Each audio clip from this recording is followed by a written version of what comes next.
Hello बच्चों, हमारा chapter चला था बेटा बेसिक का वेक्टर। हम पढ़ रहे थे वेक्टर, चैप्टर पढ़ रहे थे बेसिक वेक्टर, यानी कि वेक्टर के बारे में हम जो है नॉर्मल बातें पढ़ रहे थे। वेक्टर मैंने आपको बताया कि इस फर्स्ट और सेकंड लेक्चर के अंदर इसका इंस्ट्रक्शंस, भाई आपको परिचय करवाया कि वेक्टर क्या चीज़ होती है। ठीक है, तो हमने अभी तक वेक्टर का एक बेसिक पोर्शन पढ़ा है। अब हम आगे इसका नेक्स्ट पोर्शन लेते हैं। तो देखिए, मैं आपको बताऊंगा इसके अंदर कि आपको दो वेक्टर दिए हुए हो और उन दो वेक्टरों का एडिशन किस तरह से हम करते हैं। ठीक है, फिर बाद में हम देखेंगे कि एंगल के बारे में भी देखेंगे कि जो वेक्टर होता है उसके अंदर ट्रू एंगल और फॉल्स एंगल, दो एंगल होते हैं, तो कब ट्रू लेते हैं कब फॉल्स लेते हैं। तो आइए देखिए, पहले मैं आपको बताता हूँ कि आप वेक्टर को किस तरह से ऐड करते हैं। तो देखिए, मैंने कहा था भाई ये कोई वेक्टर है, ये इसकी टेल है और ये इसका हेड है। मैंने कह दिया ये कोई ए वेक्टर है, यहाँ पर मैंने कहा ये कोई ए वेक्टर है। अब आप इस वेक्टर के अंदर आप कोई बी वेक्टर है जो कि मैंने ये दे रखा है। अब इस बी वेक्टर को इस वेक्टर के अंदर आपको ऐड करना है, तो आप इसमें किस तरह से ऐड करेंगे वो देखिए। तो देखिए बच्चों, वेक्टर का एडिशन के लिए आप क्या करते हो कि वेक्टर का ये टेल है, ये हेड है। ठीक है, तो जोड़ने के लिए आप क्या करोगे, वेक्टर के हेड पर, एक वेक्टर के हेड पर दूसरे वेक्टर का टेल आएगा। ये एक वेक्टर के हेड पर दूसरे वेक्टर का टेल आएगा। तो इस तरह से हम इस वेक्टर को जोड़ेंगे। अब यहां पर वेक्टर चाहे कितने ही हो, 1 2 3 4 5 कैसे ही हो, हम उनको ऐड कर देंगे। ऐड करने का हमारा जो रूल्स है वो यही रहेगा कि एक वेक्टर के हेड पर दूसरे वेक्टर का टेल आएगा। ये होता है एक ही ऑर्डर में एडिशन, एक ही ऑर्डर में जुड़ना कहलाता है। जिस तरह से हम क्लास के अंदर बैठते हैं बच्चों, तो एक स्टूडेंट के पीछे दूसरा स्टूडेंट होता है, तो दूसरे स्टूडेंट की टेल पर, पहले स्टूडेंट के टेल पर दूसरे स्टूडेंट का हेड होता है। तो इसी तरीके से हम ये कहते हैं कि वो एक ऑर्डर में बैठा हुआ है। तो इसी तरीके से हम जो वेक्टर के बारे में ये कहते हैं कि वेक्टर का जब एडिशन होता है तो एक के हेड पर दूसरे का टेल आएगा। इस तरह से हम वेक्टर का एडिशन करेंगे।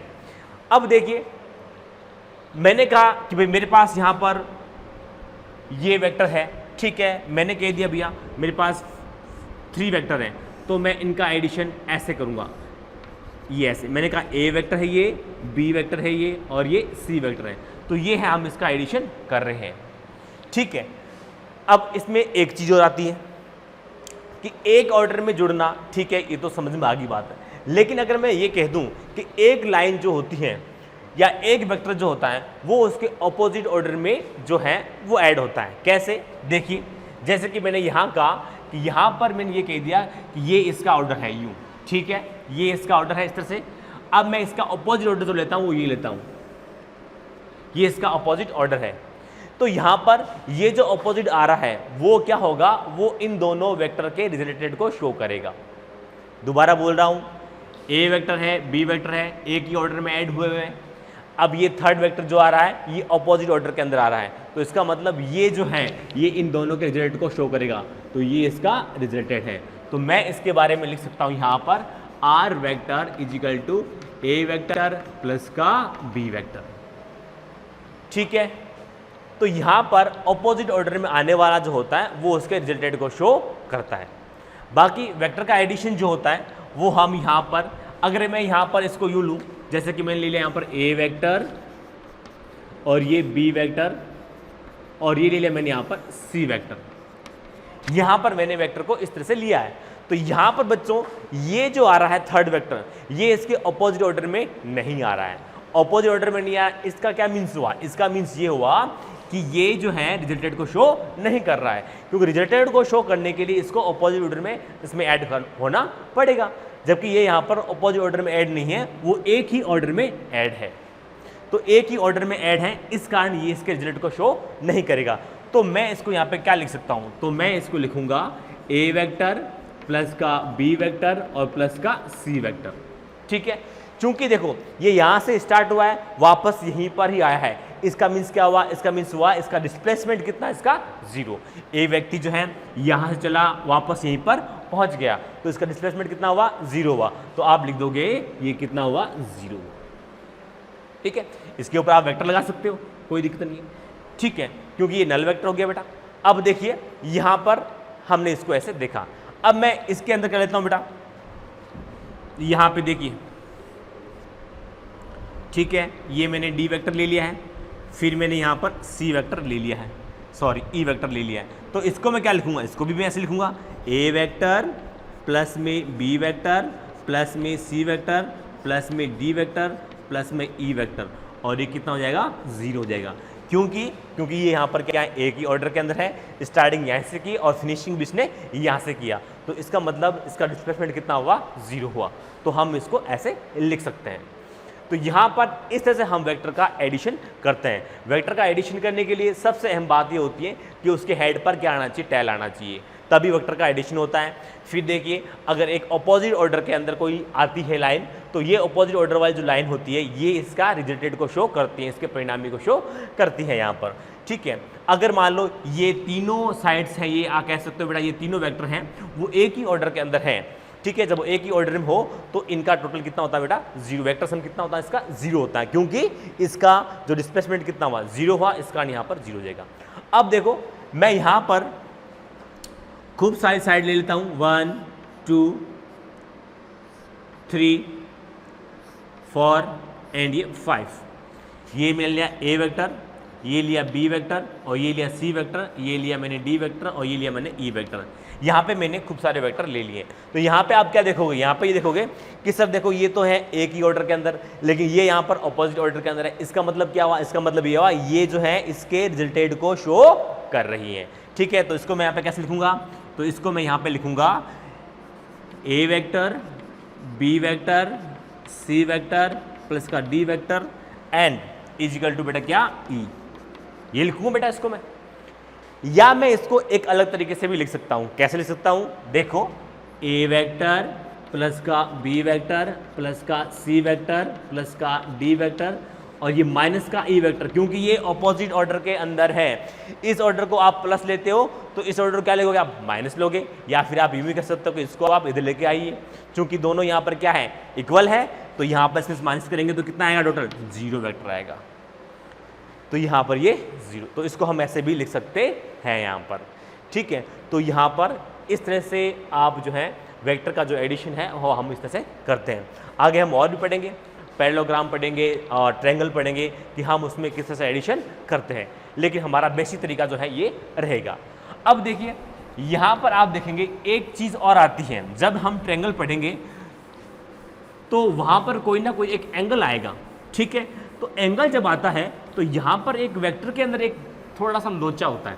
वो ये होता है कि वेक्टर के अंदर एंगल जो होते हैं ट्रू एंड फॉल्स होते हैं, ठीक है। तो हमें कौन सा एंगल जो है ट्रू मानना होता है और कौन सा एंगल हमें फॉल्स मानना होता है, तो वो हमें देखना होता है। तो देखो बच्चों, हम कैसे देखेंगे उसको, तो यहाँ पे देखिए मेरे पास यहाँ पर ये कोई ट्रायंगल ले रखा मैंने, ओके।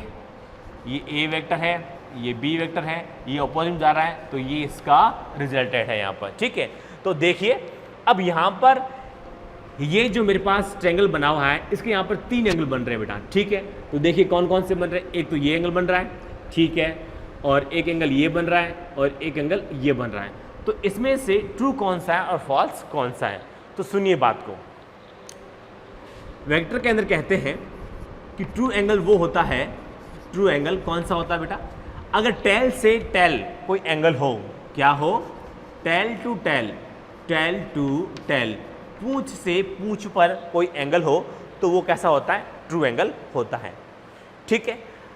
अब देखिए, अगर मैं आपसे ये कह दूं कि ये एंगल कैसा है, ये वाला, तो आप बोलोगे सर देखो यहाँ पर अगर मैं इसकी बात करता हूँ, पहले मैं इसकी बात कर लेता हूँ, तो आपने कहा से ट्रू एंगल कौन सा होता है, टेल टू टेल वाला क्या होता है, ट्रू एंगल होता है, और बाकी सब क्या होता है, फॉल्स एंगल होते हैं। आगे हम चर्चा कर लेंगे बेटा कि बाकी कभी कभी अपना ट्रू एंगल भी हो सकता है, लेकिन आगे हम चर्चा करेंगे इसकी, ठीक है। तो अभी इसमें एक बार ये देख लीजिए कि यहाँ पर टेल है और ये टेल है, तो टेल टू टेल एंगल कैसा होता है बेटा, ट्रू एंगल होता है। तो मैं इसको बोलूँगा ट्रू एंगल बोलूँगा, क्या बोलूँगा इसको, ट्रू एंगल बोलूँगा, ठीक है, ओके। ये मैं ट्रू एंगल बोलूँगा, मैं यहाँ पर इसको ट्रू एंगल बोलूँगा, ठीक है। इसके बाद देखिए यहाँ पर मैं आता हूँ, तो यहाँ पर मैं ये देखता हूँ कि सर देखिए ये हेड है इसका और ये इसका क्या है, टेल है। तो हेड टू टेल आ रहा है, हेड टू टेल तो क्या होता है, फॉल्स एंगल होता है। तो यहाँ पे आप लिख सकते हो हेड, सॉरी फॉल्स एंगल लिख सकते हो इसको, फॉल्स एंगल फॉल्स एंगल, ये क्या होता है बेटा, head to tail, head to tail जो होता है वो फॉल्स एंगल होता है। तो ये वाला एंगल क्या हो गया, फॉल्स एंगल हो गया। ठीक है, अब देखते हैं जरा कि देखिए मैंने कहा ये कोई ए वेक्टर है और ये कोई मैंने कह दिया बी वेक्टर है।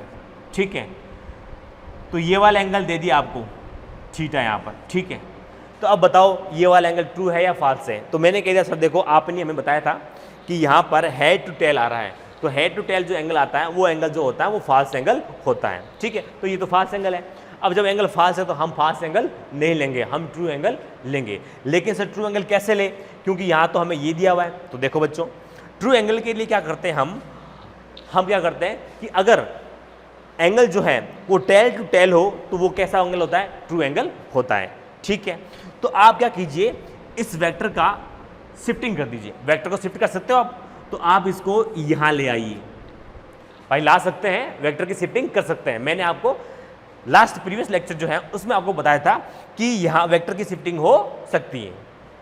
क्यों शिफ्टिंग हो सकती है, इसलिए हो सकती है कि देखिए कि वेक्टर के अंदर दो चीज़ें होती हैं, एक तो उसका डायरेक्शन होता है और एक उसका मैग्नीट्यूड होता है। अगर वो दोनों ही चीज़ें चेंज नहीं होती हैं तो इसका मतलब वो वेक्टर जो है वो सेम है, उस वेक्टर में कोई चेंज नहीं हुआ है। तो यहाँ पे देखिए बेटा, इसका मैग्नीट्यूड बेटा इक्वल है इसका, और इसकी डायरेक्शन भी क्या है उसकी इक्वल है। तो इसका मतलब इस वेक्टर में कोई चेंज नहीं हुआ, तो वेक्टर की हम क्या कर सकते हैं, शिफ्टिंग कर सकते हैं। ठीक है, अब देखो ये टेल हो गया और ये टेल हो गया। इट्स मीन ये वाला जो एंगल बनेगा ये एंगल कैसा होगा, ये एंगल ट्रू एंगल होगा। अब ट्रू एंगल की वैल्यू क्या होगी वो देखना है। तो देखो बच्चों, यहाँ से यहाँ तक एंगल होता है 180 का। ठीक है, ये थीटा यहाँ पे खा गया, तो यहाँ पे कितना बचा, 180 माइनस का 180 माइनस का थीटा, ये एंगल हमें बचा यहाँ पर। तो ये एंगल कैसा है, ट्रू एंगल है। तो ये एंगल कैसा है, ट्रू एंगल है यहाँ पर। ठीक है, और ये एंगल कैसा है बेटा, फॉल्स एंगल है। तो हम समझ गए कि ट्रू एंगल और फॉल्स एंगल किस तरीके से होते हैं। ये बहुत अच्छे से पता होना चाहिए कि ट्रू एंगल और फॉल्स एंगल, वेक्टर के अंदर बेटा इसका खेल जबरदस्त होता है। अगर आपको पता नहीं है कि ट्रू एंगल कौन सा है, फॉल्स एंगल कौन सा है, तो आप क्वेश्चन को गलत कर जाओगे। इसलिए आपको इसके बारे में जानकारी होनी चाहिए। अब देखिए यहाँ पर मैं एक चीज़ और ले लेता हूँ। देखिए मैंने यहाँ पर ए वेक्टर यहाँ पर ये लिया है और कोई दूसरा वेक्टर मैंने यहाँ पर बी ले लिया। ओके ठीक है, और मैंने यहाँ पर ये कह दिया है ये वाला एंगल मैंने लिया है यहाँ पर। ठीक है, तो अब बताइए ये एंगल कैसा है। तो आप बोलोगे अभी देखते हैं सर, आपने तो हमें एक ही जानकारी दी है, वन इन्फॉर्मेशन गिव यू। वो कौन सी वाली है, वो ये है कि टेल टू टेल जो होता है वो जो एंगल जो होता है ट्रू एंगल होता है। तो हम देखते हैं कि यहाँ पे तो हेड टू हेड आ रहा है। ठीक है, तो अब हम क्या करते हैं, इसकी वेक्टर की शिफ्टिंग कर देते हैं। तो वेक्टर की मैं जब शिफ्टिंग करूँगा तो देखिए वेक्टर को शिफ्ट कर सकते हैं। ठीक है, तो ये मैंने वेक्टर की शिफ्टिंग की। ओके, अब ये एंगल कितना बन जाएगा, थीटा बन जाएगा बेटा। थोड़ी बहुत तो मैथ्स आती है। ठीक है, तो ये एंगल कितना हो गया, थीटा एंगल हो गया। तो थीटा एंगल हो गया। ये कैसा है, ये देखो ये टेल है और ये भी क्या है, टेल है। इसका मतलब ये एंगल कैसा हुआ, ये एंगल हुआ ट्रू एंगल। और इस एंगल की जो वैल्यू निकल के आ रही है हमारे पास वो कितनी आ रही है, इसके इक्वल आ रही है। तो इसका मीन्स क्या हुआ, इसका मीन्स हुआ कि सर अब हम कह सकते हैं एक बात और कि हेड टू हेड जो एंगल होता है, हेड टू हेड जो एंगल होता है, ठीक है, हेड टू हेड जो एंगल होता है वो एंगल कैसा हुआ, ट्रू एंगल हुआ। ये बात हमें ध्यान में रखनी है। तो हेड टू हेड जो एंगल होगा वो कैसा होगा, ट्रू एंगल होगा। इसके अलावा टेल टू टेल जो एंगल होगा वो भी कैसा होगा, टेल टू टेल एंगल जो होगा वो भी कैसा होगा बेटा, ट्रू एंगल ही होगा।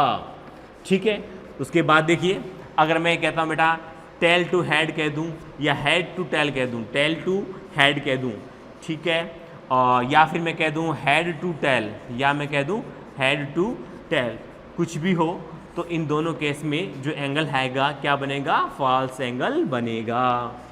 तो इस चीज़ को आप नोट कर लीजिएगा कि इस तरह से हम ट्रू एंड फॉल्स एंगल लेते हैं। अब जिस बच्चे को ये पता नहीं होगा कि ट्रू एंगल कौन सा है, फॉल्स एंगल कौन सा है, तो वो बच्चा एग्जाम में क्वेश्चन सॉल्व नहीं कर पाएगा, क्योंकि वो आपको फॉल्स एंगल देंगे और आप उसको ट्रू मान के सॉल्व कर दोगे तो आप वही मात खा जाओगे। तो इसलिए आपको पता होना चाहिए कि ट्रू एंगल कौन सा होता है और फॉल्स एंगल कौन सा होता है।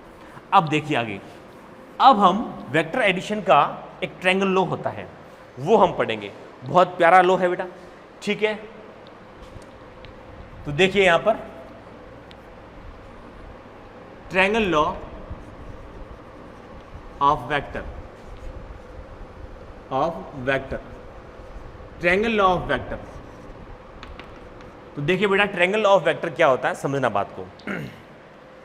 देखो आपके पास में बहुत सारे ट्रायंगल होते हैं, ठीक है, लेकिन बेटा अगर मैं आपसे ये कह दूं कि राइट ट्रायंगल हो, तब आप क्वेश्चन को बहुत ही आसानी से सॉल्व कर सकते हो। क्यों? क्योंकि हम वहाँ पे पाइथागोरस प्रमेय लगा देते हैं और पाइथागोरस प्रमेय से हम उसको आसानी से सॉल्व कर लेते हैं। लेकिन राइट ट्रायंगल ना हो तब बड़ी मुश्किलें होती हैं। जैसे मैंने मान लो कि मैंने कह दिया ये कोई वेक्टर ए है और ये कोई यहाँ पर बी वेक्टर है, ठीक है, ये मैंने यहाँ पर कह दिया कोई बी वेक्टर है, ओके, और ये इसका ऑपोजिट लाइन जा रही है बेटा, ये ऑपोजिट लाइन जा रही है, ठीक है। तो ये वाली जो ऑपोजिट लाइन जा रही है ये इसके रिजल्टेड को शो करेगा, करेगा नहीं करेगा, ये इसके रिजल्टेड को शो करेगा यहाँ पर। तो यहाँ पर कोई टेंशन नहीं है अपन को, ठीक है। एक ही ऑर्डर में जुड़ा हुआ है और ये ऑपोजिट ऑर्डर में आ रही है। वेक्टर का एडिशन कैसा हुआ मैंने आपको बताया पहले, ठीक है। दो वेक्टर लिए 1 and b, a and b, और दोनों को ऐड कर दिया एक ही ऑर्डर में, और ये जो ऑपोजिट ऑर्डर में जो लाइन आ रही है वो इसके रिजल्ट को शो कर रही है। अब देखो अगर ये राइट ट्रायंगल होता तो हम क्या करते, इस रिजल्टेड को फाइंड आउट करने के लिए पाइथागोरस प्रमेय लगा देते और हम इसको सॉल्व कर देते। क्योंकि यहाँ पे राइट ट्रायंगल नहीं है तो इस कारण ये यहाँ पर पाइथागोरस प्रमेय से सॉल्व होगा नहीं, तो ये हमारा सॉल्व करना हमारे लिए मुश्किल हो गया। तो हम इसको कैसे सॉल्व करेंगे वो हम पढ़ने जा रहे हैं बेटा T law of vector, triangle law of vector के अंदर। देखिए ये एंगल है, ये मैं लेता हूँ बेटा अल्फा एंगल, मैंने मान लिया ये कोई एंगल है, ये अल्फा एंगल है। अब मुझे बताओ बेटा ट्रू एंड फॉल्स, क्योंकि बेटा ये एंगल जो है यहाँ पर टेल टू टेल है, इसलिए ये कैसा एंगल है, ट्रू एंगल है यहाँ पर, ठीक है। अब देखिए यहाँ पर अब मैं कुछ करने जा रहा हूँ, क्या करने जा रहा हूँ, देखिए आप यहाँ पे इसको कुछ नाम दे सकते हैं, कुछ भी दे सकते हैं बेटा। ये मैंने कह दिया K है और ये कह दिया मैंने यहाँ पर L है यहाँ पर, और मैंने कह दिया ये वाला पार्ट, ये वाला M है यहाँ पर, ठीक है। आप क्या कीजिए, इस वेक्टर को यहाँ पे शिफ्ट कर दीजिए। भाई शिफ्ट कर सकता हूँ मैं, वेक्टर की शिफ्टिंग हो सकती है, तो मैं यहाँ पर इस वेक्टर का यहाँ पर शिफ्टिंग कर देता हूँ। तो देखिए मैं क्या करता हूँ, यहाँ पर इस वेक्टर की शिफ्टिंग कर सकता हूँ। तो देखिए मैं यहाँ पर, मैंने यहाँ पर इस वेक्टर की शिफ्टिंग कर दी यहाँ पर, ठीक है, कोई दिक्कत नहीं है बेटा। इनका मैग्नीट्यूड और डायरेक्शन क्या होनी चाहिए, सेम होनी चाहिए। आप इस वेक्टर की शिफ्टिंग कर सकते हो, ठीक है। मैं यहाँ पर फ्री हैंड बना रहा हूँ, तो आप यूँ मत एज्यूम कीजिएगा देखो सर थोड़ा सा तो इसमें फ़र्क रह गया, तो ऐसा मत सोचना। फ्री हैंड बना रहा हूँ बेटा, थोड़ा सा तो इसमें होगा, लेकिन ये जो वेक्टर है दोनों क्या है, मैग्नीट्यूड और डायरेक्शन में क्या है, इक्वल है, तो इसको हम इक्वल ही मानेंगे। अब देखिए यहाँ से मैं एक परपेंडिकुलर डाल देता हूँ बेटा, यहाँ से मैंने एक परपेंडिकुलर डाल दिया, ठीक है। अब देखिए और इसको मैं नाम दे दिया यहाँ पर n, ओके। इसको मैं यहाँ पर थीटा एंगल कंसीडर कर सकता हूँ बेटा। कोई एंगल है बेटा यहाँ पर, और मैंने यहाँ पर इस एंगल को थीटा एंगल कंसीडर किया है यहाँ पर। अब देखिए बच्चों, जब ये एंगल थीटा है यहाँ पर, तो ये हमारे पास में क्या हुआ बेटा, परपेंडिकुलर हो गया, ट्रिग्नोमेट्री पढ़ा हमने, और ये अपने पास में बेस हो गया। ये एंगल 90 का है, तो ये अपने पास में क्या हो गया, हाइपोटेनस हो गया, ठीक है, ओके। अब आप इसको गौर से देखोगे ना बेटा, अगर मैं इस बी को हटा दूं, अगर मैं इस बीच वाली लाइन को हटा दूं, तो ये जो बना है हमारे पास राइट ट्रायंगल बना है। क्या बना है, राइट ट्रायंगल बना है। अब जब ये राइट ट्रायंगल बन गया है, तब हम आसानी से इस रिजल्टेड को फाइंड आउट कर सकते हैं।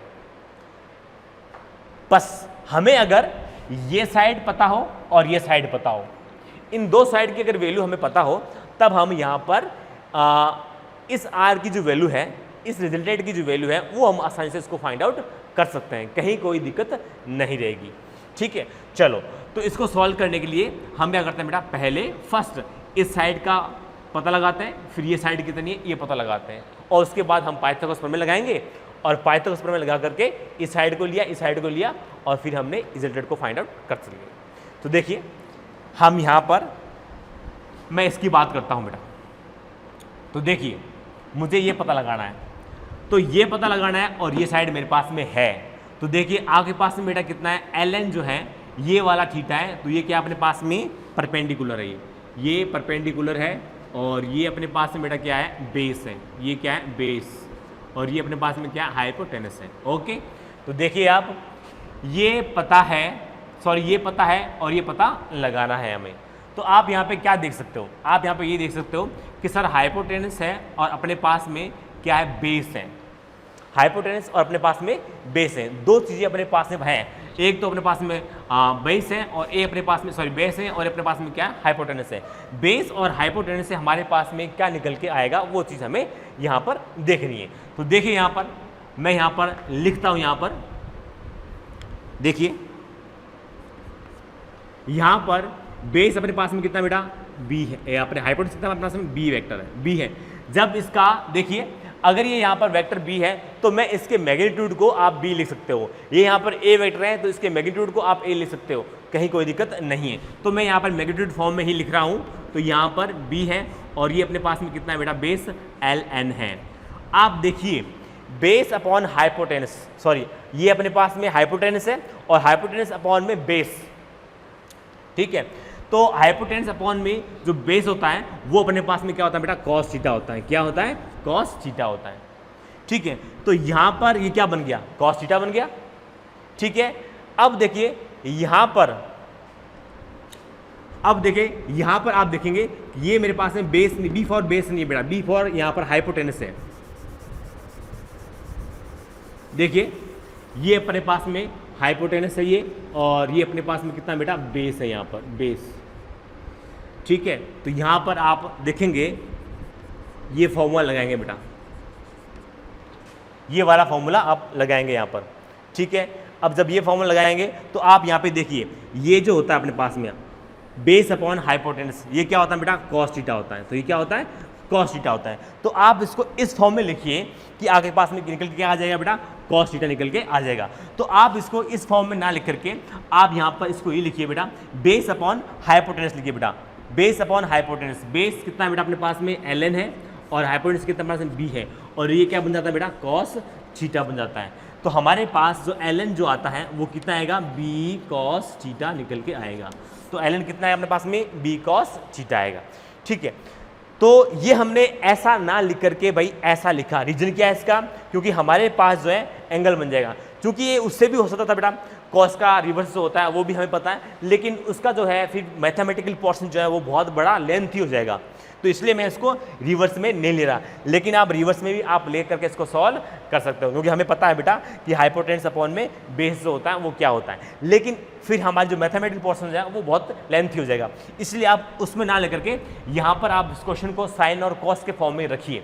तो साइन और कॉस के फॉर्म में जब तक रखेंगे तो वो क्वेश्चन का पैटर्न जो है वो ईजी रहेगा, क्योंकि बच्चा जो होता है साइन कॉस से ज़्यादा परिचित होता है। तो इसको आप कॉस के फॉर्म में रखेंगे, इस आप ऐसे भी कर सकते हो, कोई दिक्कत नहीं है, लेकिन फिर वो मैथ इसकी लॉन्ग हो जाएगी, ठीक है। लेकिन आप इस फॉर्म में रखेंगे तो जो फॉर्मूला जो है वो कॉस और साइन के फॉर्म में ही रहेगा। तो यहाँ पे कॉस के फॉर्म में रखा, इसका मतलब ये ln कितना हो गया, बी कॉस थीटा हो गया। तो मैं यहाँ पे लिख सकता हूँ कि जो ln है यहाँ पर ये वाली साइड है वो कितनी है बेटा, बी कॉस थीटा है यहाँ पर। ओके, तो ये लाइन हमारे पास में कितनी आ गई, बी कॉस थीटा आ गई।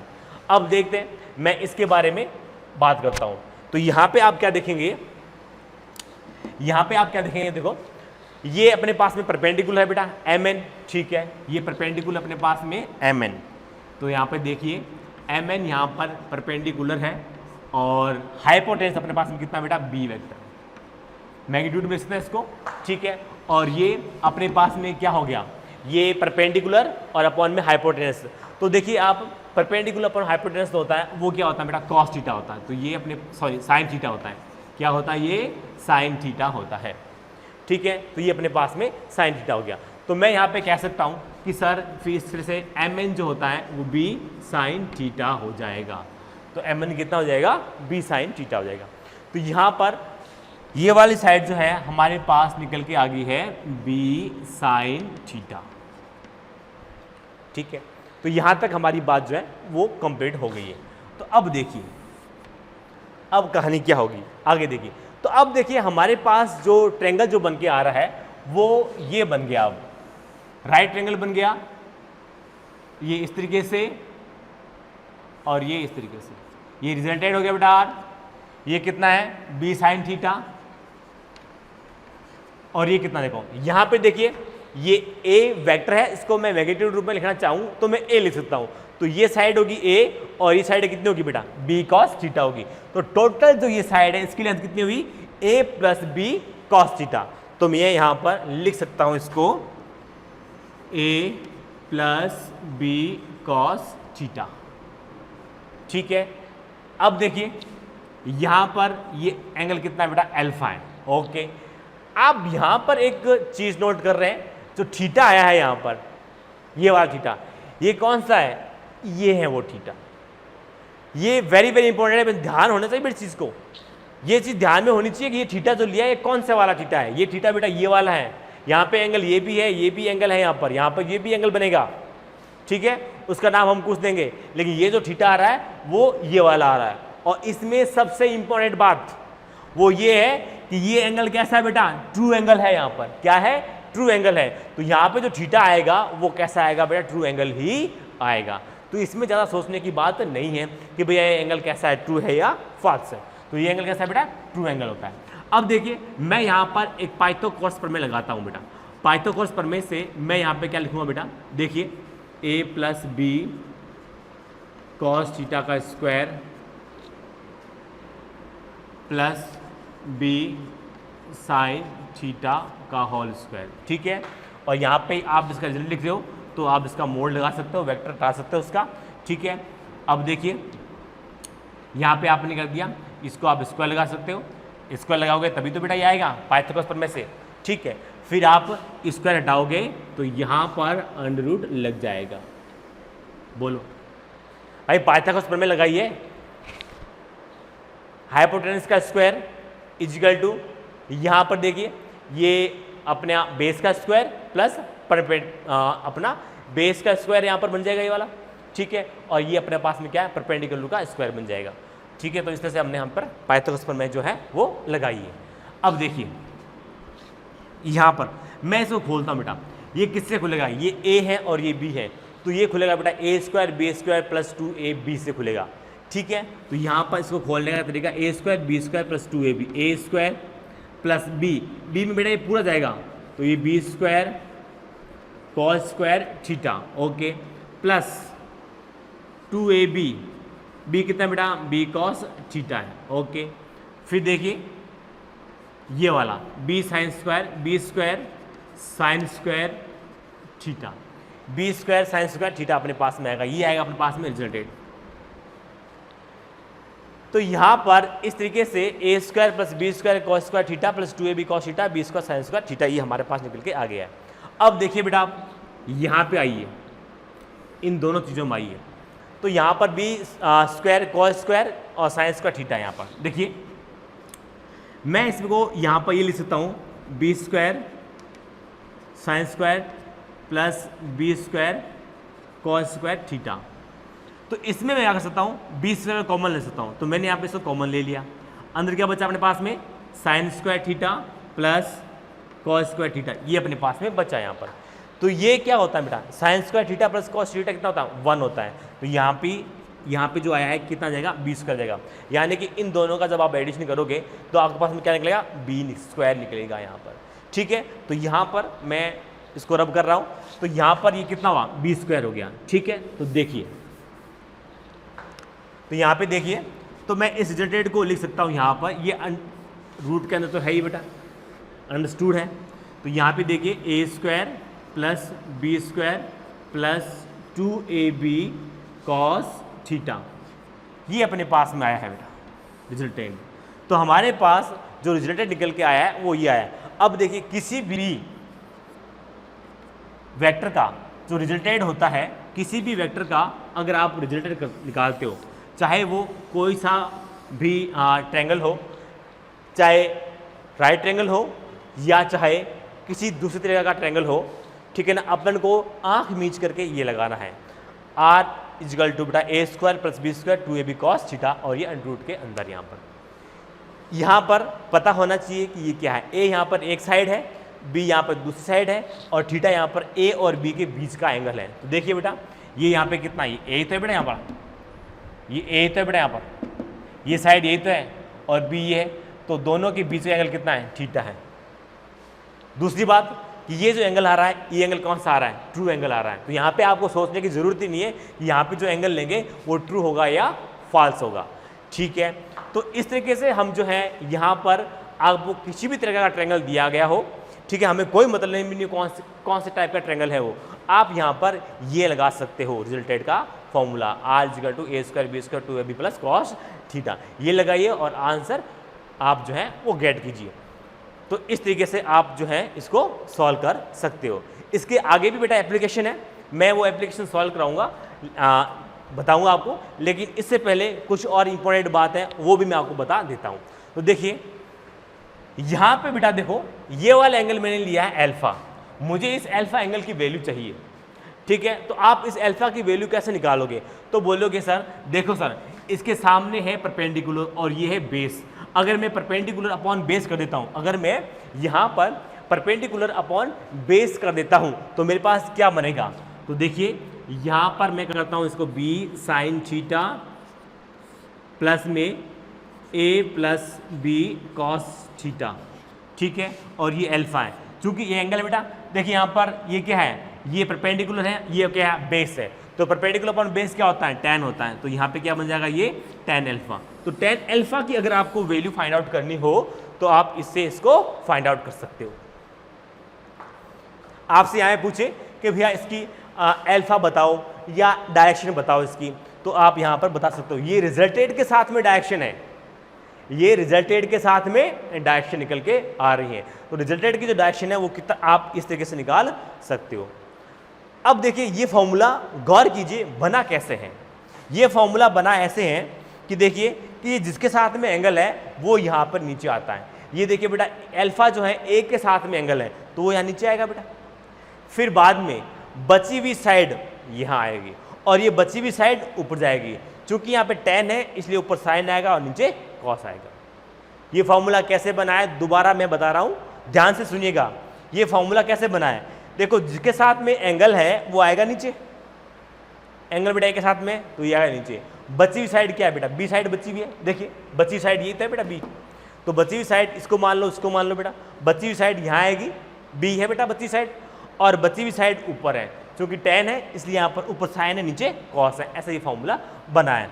इसी फॉर्मूले के बेस पर हम यहाँ पर ये जो मान लो ये एंगल मिलता हूँ मैं बीटा, इस बीटा का भी फॉर्मूला मैं बना सकता हूँ। मैथमेटिक्स सॉल्व करोगे तो भी वही आएगा, लेकिन जहाँ पर हमारे पास शॉर्ट है, जहाँ पर हमारा टाइम बचता है तो वहाँ पर हम टाइम को सेव करेंगे, ठीक है। तो देखिए मैं यहाँ पर टाइम को सेव करते हुए मैं यहाँ पर आपको बताता हूँ कि एल बीटा की जो वैल्यू है वो आप कैसे निकालोगे यहाँ पर, ठीक है, tan बीटा। तो देखिए यहाँ पर बीटा जो एंगल है वो किसके बीच में बेटा, रिजल्टेड और बी के बीच में, तो आप लिखोगे यहाँ पर पहले जिसके साथ एंगल होता है वो वाली साइड यहाँ लिखोगे, फिर बाद में बची हुई साइड यहाँ लिखोगे और बची हुई साइड को आप ऊपर लिखोगे। चूंकि यहाँ पर मैं ले रहा हूँ tan बीटा को, तो इसलिए यहाँ पर क्या आएगा बेटा, साइन आएगा बेटा, यहाँ पे क्या आएगा, साइन थीटा आएगा और यहाँ पर कॉस थीटा आएगा।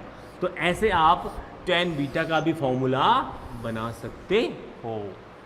तो इस तरीके से अपने पास फॉर्मूले बन करके आ जाएंगे। इसके आगे और भी केसेस हैं, लेकिन उन केस को सॉल्व कराऊं इससे पहले मैं इस फॉर्मूले पे जो है बेसिस कुछ क्वेश्चंस भी आपको करवा देता हूं ताकि आपको कोई प्रॉब्लम ना हो। तो देखिए मैं कुछ क्वेश्चन प्रैक्टिस करवा देता हूं। तो देखिए यहाँ पर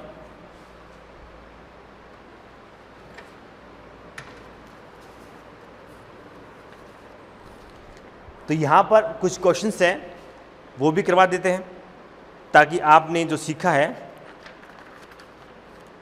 पता चले कि आपने जो किया है वो क्या किया है। तो देखिए क्वेश्चंस मैं यहाँ पर एक बार लिख देता हूँ। देखिए बच्चों यहाँ पर मैं एक एग्जाम्पल लिख रहा हूँ। यहाँ पर देखो क्या है example, if two forces of magnitude 3 Newton and 5 Newton. यहाँ पे लिखा है बेटा इफ टू फोर्सेस फिर लिखा ऑफ मैग्नीट्यूड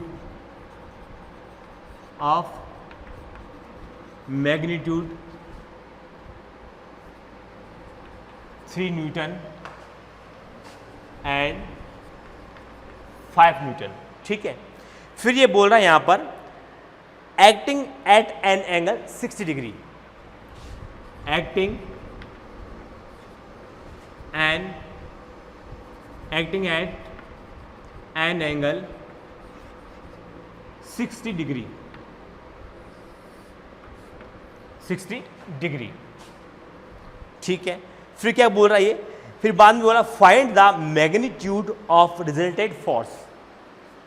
क्या बोल रहा है ये, फाइंड द मैग्नीट्यूड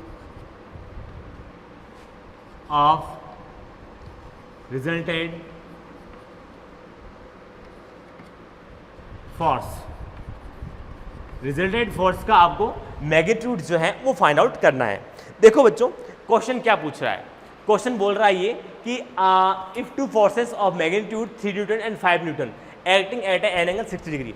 ये बोल रहा है 3 न्यूटन और 5 न्यूटन के दो फोर्सेस हैं यहाँ पर, और ये दोनों फोर्सेस जो हैं वो हैं 60 डिग्री एंगल पर वो लग रहे हैं। वो आपसे ये पूछ रहा है कि यहाँ पर इसका रिजल्टेड बताइए, इसका रिजल्टेड कितना होगा। तो देखो सीधी सी बात है बेटा कि यहाँ पर आप एक को ए वेक्टर मानिए और बी को बी वेक्टर मानिए, और एंगल आपको दे रखा है तो आप सीधा सा लगाइए, कहीं कोई दिक्कत नहीं है। देखिए अब हमें क्या पता कि ये जो एंगल दिया हुआ है ट्रूथ दिया हुआ है या फॉल्स दिया हुआ है, तो सीधी सी बात है भैया, चाहे ट्रूथ दिया हो, अगर बेटा अगर फॉल्स दिया होता तो यहाँ पर ये कुछ बोलता इस एंगल के बारे में। ठीक है, आप ऐसे चल रहे हो, फिर आपने ऐसे टर्न किया, ऐसे बोलता, इसलिए यहाँ पे कोई डायरेक्शन नहीं दी है, चलने की कोई डायरेक्शन नहीं दी है कि आप किस तरह से चल रहे हो, तो इसलिए आप इसको ट्रू एंगल ही कंसीडर करोगे।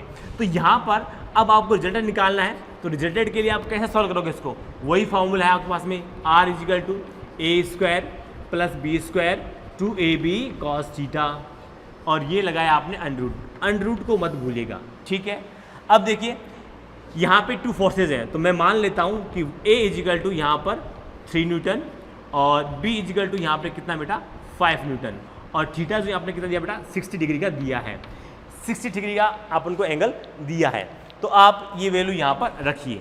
तो आपके पास में क्या निकल के आएगा, देखिए 3 square plus 5 square plus 2 into 3 into 5 और ये cos 60 डिग्री आपने लगाया।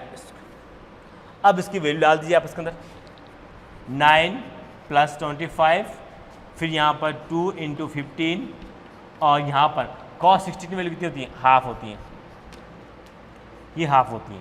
ठीक है, अब आप क्या कीजिएगा, इसको इससे कैंसिल आउट कर दीजिए, तो ये कितना हुआ 25 एंड 15 कितना हुआ 14, और ये 9 49, तो अपने पास में r जो आया है 49 अंडर रूट के अंदर, तो इसका आप अंडर रूट लोगे तो आएगा 7।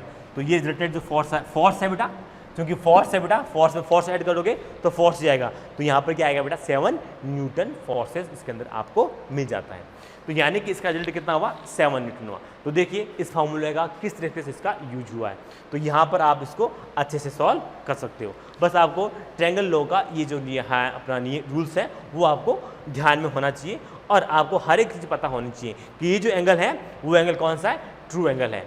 ठीक है, यहाँ पे कोई आपको इन्फॉर्मेशन नहीं दे रखी है कि इस एंगल के बारे में क्या है, तो जब कुछ कहा ही नहीं है तो आप इसको ट्रू एंगल ही कंसीडर करोगे।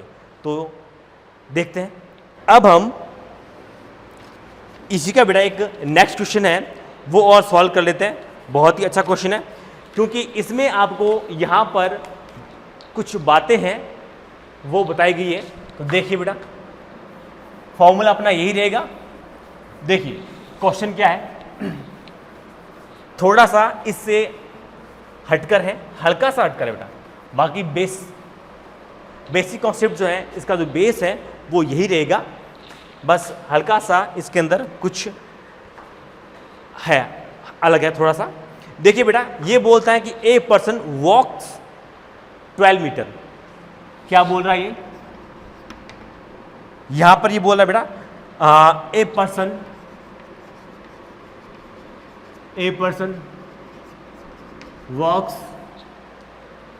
हाँ 12 मीटर्स, 12 मीटर्स, ठीक है। फिर यहाँ पे ये बोल रहा है कि ऑन स्ट्रेट लाइन, एक स्ट्रेट लाइन में चल रहा है, on straight line, on straight line. फिर ये यहां पर बोल रहा है then he turn 60 degree, then he turn 60 degree, okay, वो 60 डिग्री पर टर्न कर जाता है, okay. And walks 20 meter, and walks 20 meter, ठीक है। फिर ये बोल रहा है कि इन दिस डायरेक्शन, इसी डायरेक्शन के अंदर, इन this direction, in this direction, वो ये बोल रहा है कि उसी डायरेक्शन के अंदर वो 20 मीटर आगे यहां पर चलता है। फाइंड द रेशियो ऑफ, फिर ये बोल रहा है find the ratio of, find the ratio of resulted displacement, resulted displacement, resulted displacement and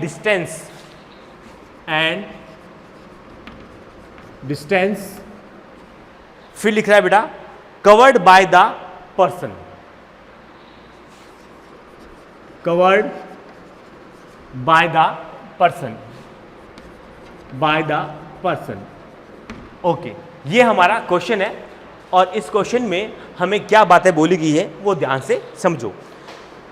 क्या बोला इसने बेटा, ये बोला कि a person walks 12 meter on straight line, straight line पर 12 मीटर चलता है वो। फिर वो बोलता है कि ही टर्न 60 डिग्री, वो 60 डिग्री पर टर्न कर जाता है, ठीक है। एंड वॉक्स 20 मीटर, और फिर बाद में वो इसी डायरेक्शन के अंदर 20 मीटर और चलता है। तो आपको यहाँ पर रेशियो फाइंड आउट करना है, किसका बेटा, डिस्प्लेसमेंट का और डिस्टेंस का। तो यहाँ पर इसको अपन कैसे सॉल्व करेंगे, देखो यहाँ पर देखो, जैसा क्वेश्चन बोल रहा है वैसा आप करते जाइए। क्वेश्चन बोल रहा है कि यहाँ पर पर्सन जो है वो 12 मीटर चलता है बेटा यहाँ पर, ठीक है, ये 12 मीटर चला। फिर बोलता है वो 60 डिग्री पर टर्न कर गया, यानी कि वो यहाँ पर ऐसे टर्न कर गया, ये ऐसे चल रहा था वो, और ये यहाँ पर 60 डिग्री पर टर्न कर गया, ठीक है। और चला कितना बेटा, 20 मीटर, ये यहाँ पर 20 मीटर और चला है यहाँ पर। अब यहाँ पर आपसे ये पूछा गया है कि एक तो आप यहाँ पर डिस्प्लेसमेंट फाइंड आउट कीजिए और एक आप डिस्टेंस फाइंड आउट कीजिए, तभी तो इसका रेशियो निकलेगा। तो देखिए बच्चों, डिस्टेंस के बारे में बात कर लेता हूँ क्योंकि छोटी सी बात है।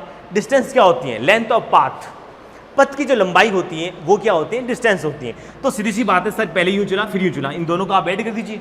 तो ऐड करेंगे तो आपके पास में जो डिस्टेंस आ जाएगी वो तो मैं यहाँ पर डायरेक्ट लिख देता हूँ बेटा। डिस्टेंस कितनी हो जाएगी इसकी, हाँ यहाँ पे 12 + 20 इजिकल टू बेटा 32 मीटर।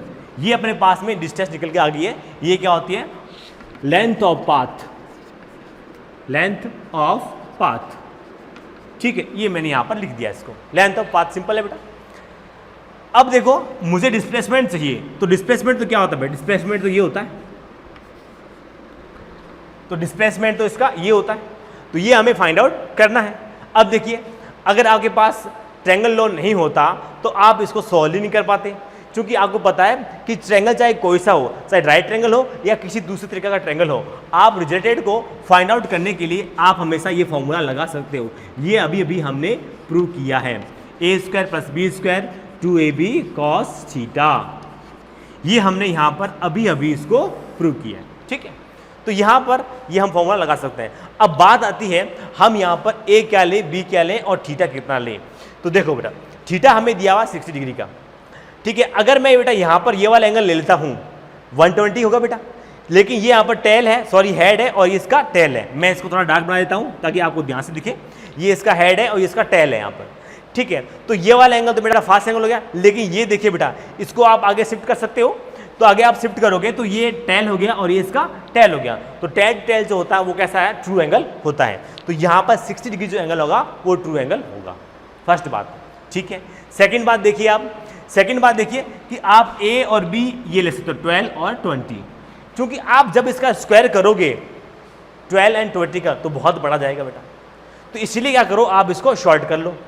अब 12 और 20 में से आप यहाँ पे कितना कॉमन निकाल सकते हो?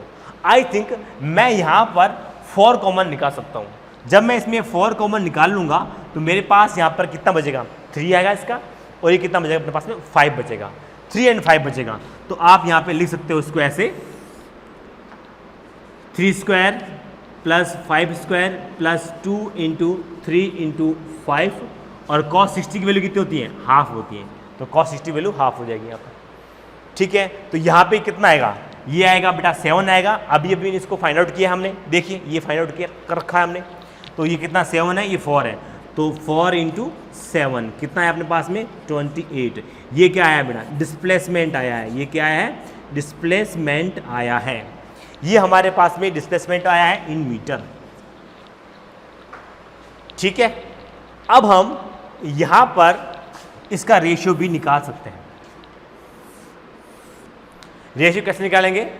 इसने पूछा है डिस्प्लेसमेंट एंड डिस्टेंस का रेशियो।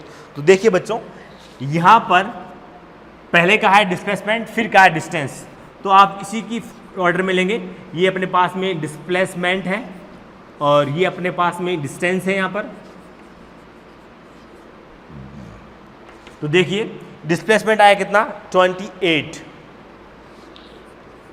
मीटर है यहाँ पर, और ये अपने पास में 32 मीटर है यहाँ पर। आप इसको यहाँ पर कैंसल आउट कर सकते हो बेटा, किससे? हाँ 8 से कर सकते, नहीं इसको आप 4 से कर सकते हो बेटा,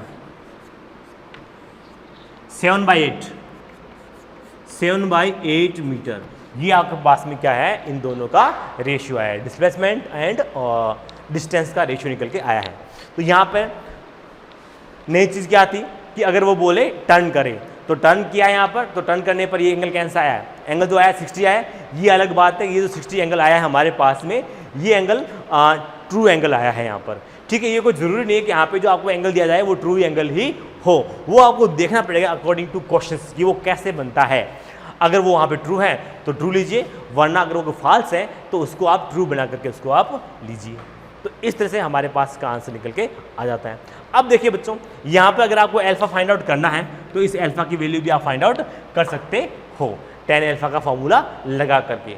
तो रिजल्ट के साथ में यहाँ पर जो 12 है उसका 12 मीटर जो है रहा है उसका आपका एंगल निकल के आ जाएगा। ठीक है, फिर ये भी यहाँ पर फाइंड आउट कर सकते हो, यहाँ पर जो बीटा आता है उसी को भी फाइंड आउट कर सकते हो। तो इस तरह से हमने यहाँ पर सीखा आज कि वेक्टर के अंदर जो ट्रायंगल लॉ होता है वो किस तरह से बनता है, और वेक्टर का एडिशन हम किस तरह से करते हैं, और फिर इस पर जो डिपेंडेंस क्वेश्चंस हैं वो किस तरह से करते हैं। तो यहाँ पर आपने ये बात भी ध्यान से देखी होगी कि यहाँ पर आप देख रहे हो बेटा, एंगल जो हमने यहाँ पर लिया है ये एंगल जो है ट्रू एंगल लेते हैं यहाँ पर। तो एंगल में ट्रू एंगल और फास्ट एंगल की जो इन्फॉर्मेशन है आपको अच्छे से पता होनी चाहिए। तो थैंक यू बेटा, आज के लिए काफ़ी है, नेक्स्ट हम कर लेंगे।